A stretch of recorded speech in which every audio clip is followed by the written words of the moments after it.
E vem conferir a análise do terceiro episódio da segunda parte da última temporada de Bleach.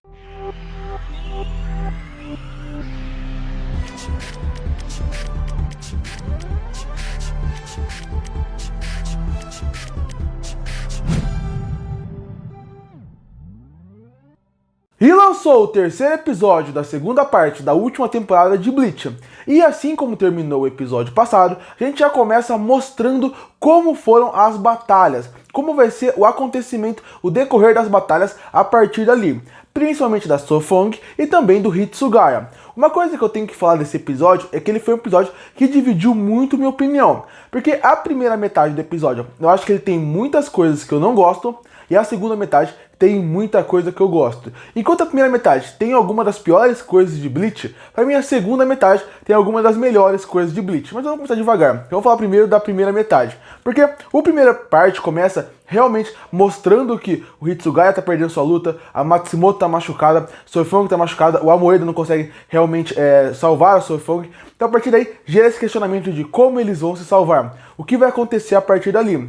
E logo depois você vê que tanto o Kangun, ele consegue usar a Bankai do Hitsugaya. E esse era para ser um grande momento do episódio, um grande momento como um todo, pela construção que eles fazem a partir dali. Eles não jogam esse questionamento ao céu sem ter realmente uma grande resposta. Era para o público querer realmente saber o que vai acontecer. Quando ele fala que ele pode usar a Bankai do Hitsugaya, é apresentado desde o primeiro episódio e depois, desde a temporada passada, para ser bem sincero. E vai ter o grande momento onde ele vai usar a Bankai. Você fica com vontade de ver, você quer ver mais sobre isso. E aí depois disso, a resolução não é tão satisfatória como poderia. Porque logo depois que ele fala isso, aparece o Mayuri, ele está no seu laboratório, e o Urahara fala que ele sabe como recuperar a Bankai. A partir daí, começa a abertura, e quando volta, a gente já volta pro Mayuri e também pro Urahara para ele explicar como que ele vai conseguir recuperar a Bankai. O que ele vai fazer ali? Ele explica toda a situação dos Quincy's, o que acontece para eles realmente terem a diferença dos Arrankers,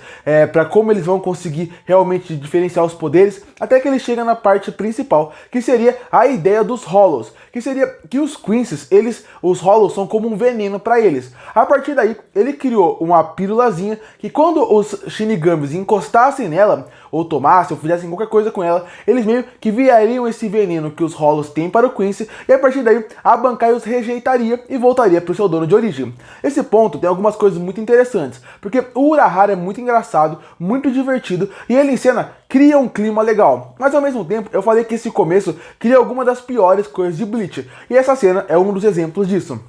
Em muitos momentos, Bleach não consegue simplesmente ir mostrando aos poucos, trabalhando pouco, bem algumas histórias. E isso é bastante culpa do Kubo, porque no mangá ele é bem assim. E aqui ele é muito expositivo. O que eles poderiam fazer? Ir mostrando o Urahara descobrindo esse ponto, descobrindo como realmente quebra as Bankais até chegar nesse ponto. E não é isso que acontece. Ele é muito expositivo no que ele quer fazer, ele explica tudo, para realmente ficar tudo explicadinho, mas ao mesmo tempo, o que importa que seria mostrar pra gente o Urahara pensando naquilo, como o Urahara chegou naquela conclusão, isso eles não mostram. Então isso me incomoda em Bleach como um todo, como o Kubo sempre trabalha vários elementos fáceis dessa forma. Não mostra um personagem chegando numa conclusão, joga como se fosse um deus ex machina em alguns momentos, e a partir daí, em vez dele realmente ter mostrado, ele só vira uma cena expositiva. Isso me incomoda bastante. Eu acho que teria como trabalhar melhor alguns elementos. Por exemplo, o elemento de como os Shinigamis vão recuperar sua Bankai. É algo super importante para a temporada, e eles não conseguem trabalhar bem isso. E a mesma coisa até desse senso de urgência que a temporada tem.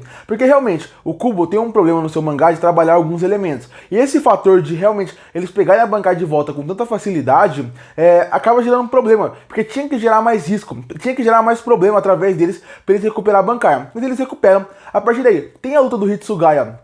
E também a gente vê um pouco do final da luta do Sofong. Eles recuperam a sua Bankai e eles usam em cima desses Quincy's. E a partir daí é uma coisa que eu gosto, mas a parte da luta sempre são boas, é bem animado, mas aqui eu acho que poderiam ter feito uma sequência um pouquinho maior, tanto do Hitsugaya como da Sofong, pra gente ter visto mais, sentido mais, quando ele desse aquele golpe final. A partir daí a gente chega na metade do episódio. E como eu falei, essa primeira metade não me agradou muito, porque as lutas não foram tão empolgantes como poderia, o fim delas não foram tão empolgantes, impactantes como deveriam, e teve essa parte parte positiva. Na segunda metade do episódio, aí entram novas lutas. E aí é que fica algo interessante. O começo, como eles trabalham, a animação, a trilha sonora, tudo funciona perfeitamente bem na segunda metade. Uma coisa que eu já elogiei no anime, e que eu repito o elogio aqui, é como eles estão trabalhando a luta. Porque eles poderiam, nessa temporada, trabalhar várias lutas ao mesmo tempo. Mas eles saberiam que se trabalhasse várias lutas ao mesmo tempo, o público como um todo poderia ficar perdido e ao mesmo tempo tiraria o impacto de uma luta ou outra. Então, estão fazendo aos pouquinhos as lutas. Isso é bem legal porque você constrói a luta, mostra quem são os personagens,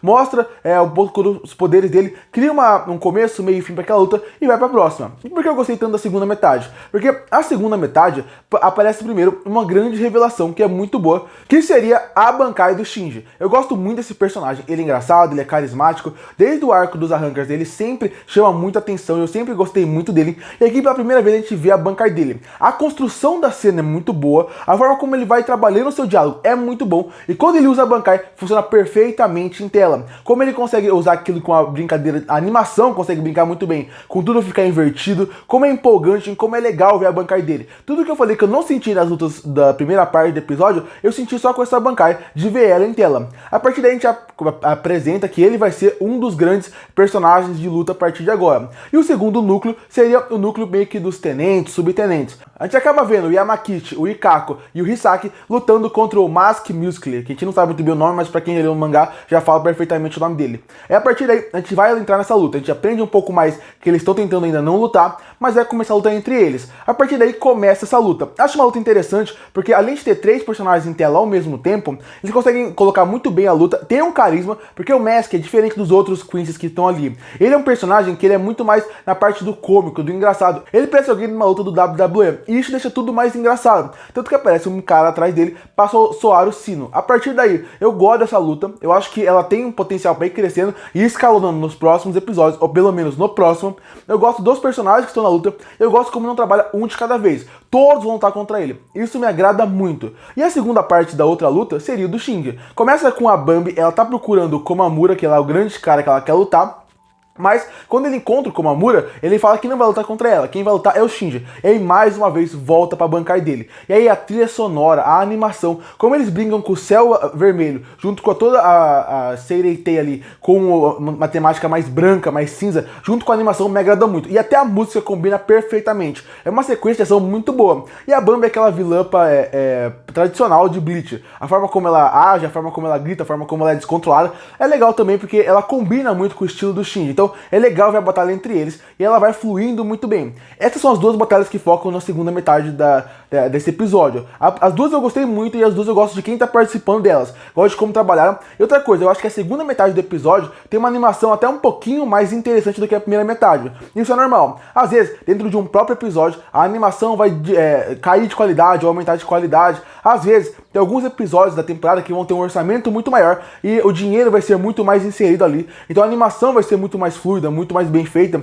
E aqui eu senti que teve essa divisão ao longo do episódio. Tem momentos muito bem animados, tem momentos que realmente chamam a atenção, tem alguns que caem um pouquinho de qualidade. E eles focaram muito, por exemplo, nessa Bankai, que seria o grande momento do episódio do Shinji, e foi muito bem feito. Eu gosto da segunda metade por causa das lutas, por causa de quem participa, tem uma parte cômica mais interessante, mas realmente a parte que é mais bem animada, que tem uma trilha sonora melhor, e foi o que eu falei. Enquanto a primeira metade mostra o pior de Bleach, a segunda metade mostra o melhor, que é o que o Kubo sabe fazer bem, que é design de personagens, design de poderes e boas cenas de ação. E a segunda metade trabalha bem isso. Então é um episódio que varia muito, é um episódio que tem coisas muito boas e coisas muito ruins. E o episódio termina com o Imperador fazendo com que eles possam soltar os seus poderes, que os seus subordinados possam soltar o seu grande poder. E a gente vai ver que a Bambi, que esse superpoder dela, assim, esses poderes que eles vão liberar, são uma nova forma. Afinal, eles estavam perdendo por causa que eles já estavam, porque os Shinigamis já estavam recuperando suas bancais. E a partir daí o episódio termina. A próxima cena a partir disso é uma cena pós-créditos de mais um momento do Ichigo chegando mais perto do seu treinamento e tendo alguns flashbacks, algumas visões que ele não sabe de onde vem, e o episódio termina. O episódio, como eu falei, varia muito, tem coisas muito legais, muito interessantes, que vale elogiar e que dá vontade de rever, e tem coisas que são muito decepcionantes. É o que eu falei, esse terceiro episódio de Bleach, ele mostra o melhor que Bleach tem, e ao mesmo tempo ele mostra o pior no pior sentido. Então fica aquele episódio bem mediano, vai depender muito se as coisas que são ruins te incomodam mais, se as coisas boas te agradam mais. Isso que vai diferenciar muito uma pessoa da outra. Pra mim, esse episódio, se fosse colocar entre acima da média ou abaixo da média, ele fica no meio, só que um pouquinho mais pra baixo do que pra cima. Foi o pior episódio dos 3 até agora, apesar de ter um momento incrível, que é a bancada dos Shinji. Curte pra fortalecer o canal, se inscreve pra não perder os próximos vídeos. E aí, o que você achou do terceiro episódio de Bleach? Que nota você daria pra ele? Comenta aqui embaixo. Eu volto no próximo vídeo.